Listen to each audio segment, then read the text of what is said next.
Hello दोस्तों, आप सभी का स्वागत है आपके अपने चैनल नॉर्मल लर्निंग पर। और हम पढ़ रहे थे क्लास 10th की बायोलॉजी। तो आज हम अपना टॉपिक स्टार्ट करेंगे श्वसन तंत्र। श्वसन तंत्र क्या होता है, श्वसन हम कैसे लेते हैं, सांस हम कैसे लेते हैं, इसके बारे में जानेंगे। तो बिना समय गंवाए चलिए स्टार्ट करते हैं श्वसन तंत्र के बारे में। तो सबसे पहले देखेंगे कि हमारा श्वसन तंत्र क्या है। तो श्वसन तंत्र स्टार्ट करने से पहले आप लोगों को एक बात और बता दें कि जिन्होंने पहली वीडियो नहीं देखी पाचन तंत्र की अमीबा में पोषण कैसे होता है, वो जाकर वो वीडियो देख लें ताकि उनके बोर्ड एग्जाम में अच्छे नंबर आए। और अच्छे से पढ़िए, आप तैयारी करिए। अभी आपके पास लगभग 20 दिन का समय है, इसमें आप अच्छे से तैयारी रिविजन करिए ताकि आपके अच्छे से अच्छे नंबर आए। तो चलिए स्टार्ट करते हैं, श्वसन तंत्र क्या होता है।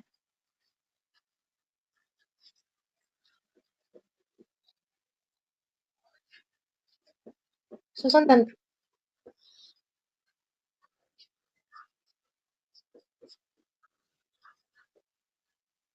शरीर के वह अंग जो श्वसन करने में सहायता करते हैं सहायता करते हैं या शोषण करने में शोषण करने में मदद करने वाले अंगों के समूहों को श्वसन तंत्र कहा जाता है। श्वसन तंत्र कहा जाता है। तो श्वसन तंत्र क्या है? श्वसन तंत्र हमें सांस लेने में जो जो अंग हमारी सहायता करते हैं उन्हें श्वसन तंत्र कहा जाता है। जैसे नाक हो गया, फेरिंक्स हो गया, लैरिंक्स हो गया, और क्या कहते हैं फेफड़े हो गए। ये क्या है? हमारे श्वसन तंत्र है, क्योंकि ये सब हमें सांस लेने में मदद करते हैं। तो ये क्या कहलाते हैं? ये श्वसन तंत्र कहलाते हैं। अब आगे हम देखेंगे श्वसन क्या। ये हो गया हमारा श्वसन तंत्र। अब देखेंगे श्वसन किसे कहते हैं।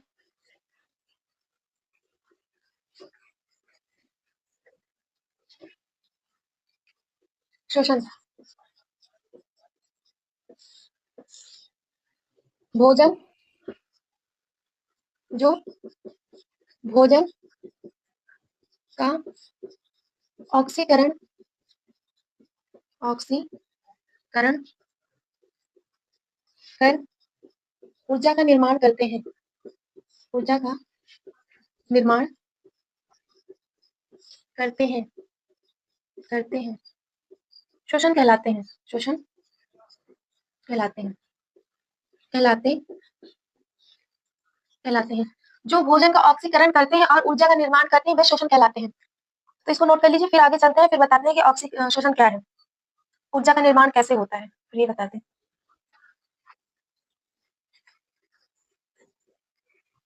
जैसे मान लीजिए ये आलू है, हमने आलू खाया और आलू में पाया जाता है कार्बोहाइड्रेट्स। क्या पाया जाता है? कार्बोहाइड्रेट्स पाया जाता है।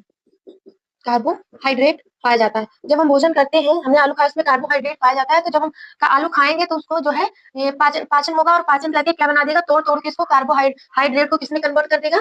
ग्लूकोज में। ग्लूकोज में कन्वर्ट कर देगा। जब आलू में कार्बोहाइड्रेट पाया जाता है, जब हम आलू खाएंगे तो ये जो हमारा पाचन तंत्र है कार्बोहाइड्रेट को तोड़ तोड़ के ग्लूकोज में कन्वर्ट कर देगा। और ये ग्लूकोज क्या करेगा? ये जो है O2 CO2 प्लस H2O ऊर्जा का निर्माण करेगा। ये ग्लूकोज क्या है? O2 के साथ मिलकर कार्बन डाइऑक्साइड को बाहर निकाल देगा और फिर ऊर्जा का निर्माण करेगा। इस प्रकार से श्वसन क्या है? भोजन का ऑक्सीकरण करके ऊर्जा का निर्माण करता है, वो क्या कहलाता है? वो श्वसन कहलाता है। इसको नोट कर लीजिए, फिर हम आगे चले।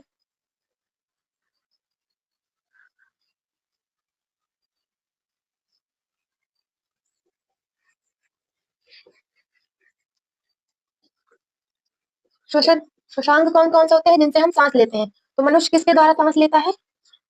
मनुष्य जो है सांस लेता है फेफड़ों द्वारा। फेफड़ों फेफड़ों द्वारा, ठीक है। और दूसरा जो है, मछली किसके द्वारा सांस लेती है? मछली गलफड़ों द्वारा सांस लेती है। गलफड़ों द्वारा। मेढक किसके द्वारा सांस लेता है? जब छोटा मेढक होगा, वो बच्चा होगा, तो वो सांस लेगा किसके द्वारा? वो सांस लेगा गलफड़ों द्वारा। गलफड़ों द्वारा। और जब बड़ा हो जाएगा, वयस्क हो जाएगा, तो वो सांस लेगा किसके द्वारा? मेढक जब बड़ा हो जाएगा तो किसके द्वारा सांस लेगा? फेफड़ों द्वारा सांस लेगा।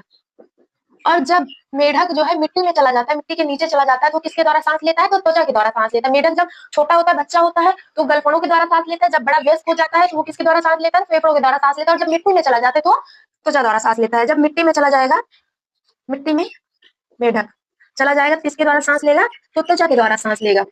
ठीक है। मनुष्य जो है फेफड़ों द्वारा सांस लेता है। नाक से आप लोगों को लगता है हम लोग नाक से सांस ले रहे हैं, तो नाक से सांस नहीं लेते हैं, हम लोग फेफड़ों से सांस लेते हैं। नाक जो है एक रास्ता, एक माध्यम है जो सांस लेने में मदद करता है। ठीक है। और मछली जो है गलफड़ों द्वारा सांस लेती है, और छोटा मेढक गलफड़ों द्वारा सांस लेता है। जब वो बड़ा हो जाता है, वयस्क हो जाता है, तो फेफड़ों से लेता है। और जब मिट्टी में मेढक चला जाता है तो त्वचा द्वारा सांस लेता है। ठीक है, इसको नोट कर लीजिए। और एक और, जो हमारा कीट होता है वो किससे सांस लेता है? तो श्वास नली द्वारा सांस लेता है। किससे सांस लेता है? श्वास नली द्वारा। ठीक है, इसको नोट कर लीजिए, फिर हम आगे चलें।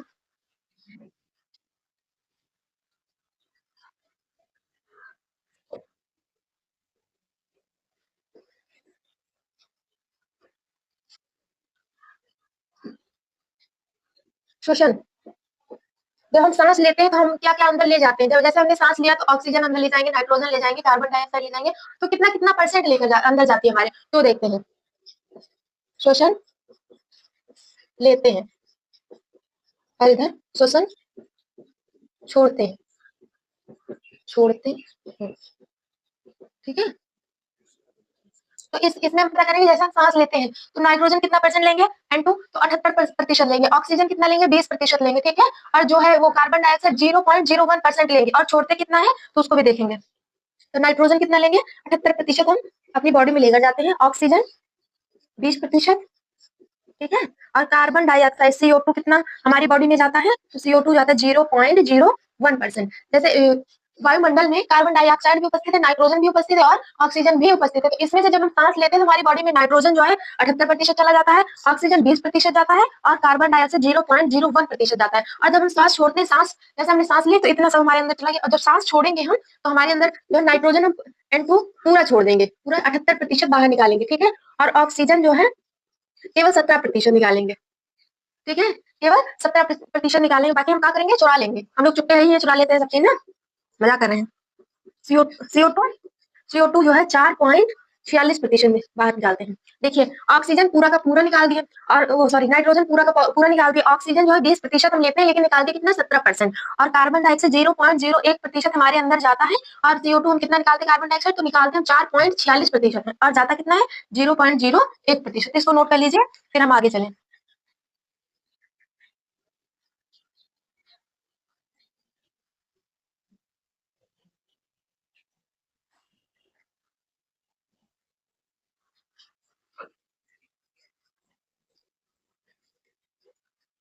जो हमारा ब्लड होता है वो सभी अंगों तक, सभी अंगों तक O2 ऑक्सीजन को पहुंचाता है। ठीक है। ऑक्सीजन का परिवहन कौन करता है? क्वेश्चन आएगा एग्जाम में तो आप क्या लिखेंगे कि ऑक्सीजन का परिवहन जो है ब्लड करता है। ब्लड ही हमारे ब्लड जो है पूरी बॉडी में जाता है और ऑक्सीजन सबको देता है। तू भी ले ले, तू भी ले ले, तू भी ले ले, सबको ऑक्सीजन देता है, थोड़ा थोड़ा करके सब में बांट देता है। ठीक है। तो ऑक्सीजन का परिवहन कौन करता है? तो ऑक्सीजन का परिवहन ब्लड करता है। अब इसको नोट कर लीजिए, फिर हम आगे चले।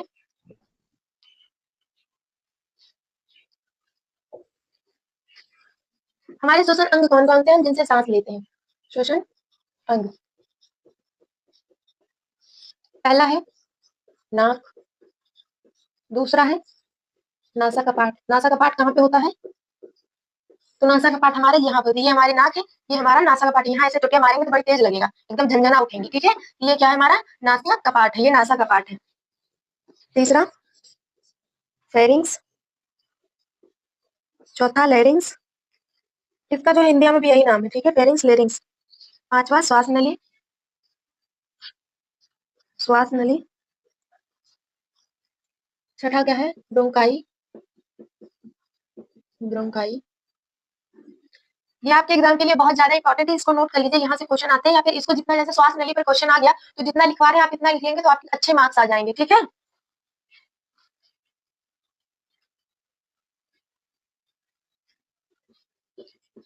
ब्रोंकियोल,